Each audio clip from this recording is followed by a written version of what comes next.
Machiegni kendo nyakora mgajwang' erokamano kuom medo kete mana kae chenroni mar Migago. Wadhi mbele gi miyi weche manyien.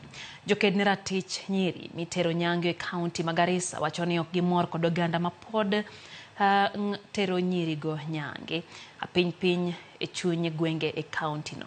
Joked ne ratirogo ma oganda wacho ni joma ng'ado nyirigo tiyo kod mbui maduong' manyasani moting'o nyaka jotije sirikal moko kod jotend gweng'.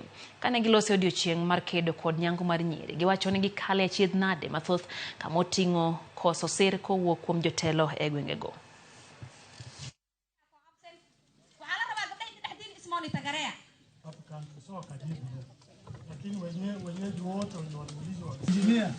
Ameoleka na daktari. Niko na imani huyu msichana anakuwa discriminated, anawekwa kando. Hawezi akakaa na raha kwa wasichana wenzake. Ya tatu, msichana vile wamama wanasema msichana asipofanywa ukeketaji pia katika jamii haolewi.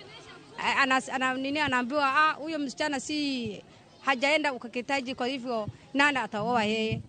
Na pia katika shule wanasema msichana asipofanywa ukeketaji, msichana akienda shule wenzao wanamdharau.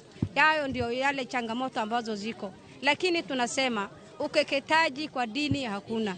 Tufuate dini, tusifuate kitamaduni. Kwa visa za bado ukeketaji zinaendelea katika village, na tunashirikiana na county commissioner, na pia tumekuwa na anti-FGM board, na pia tumekuwa vikao na chiefs, na tumehamasisha chiefs ya kwamba wawe wanaangalia wale watoto wanakeketwa katika village zao.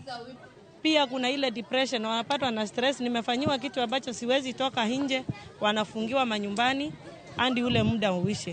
Kwa hivyo mnafanya vizuri, hii kiendelee hivi itasaidia wasichana, na ni kwa kweli wasichana wamekuwa wakisoma, na kuna wenyewe personally wanatuelezea hili jambo hatufurahishi kwa sababu zinaleta kuoleka haraka. Wengine wakifanyiwa hili wanaongeleshwa, wanajiona wao wamekuwa wasichana, wanaingia kwa harusi.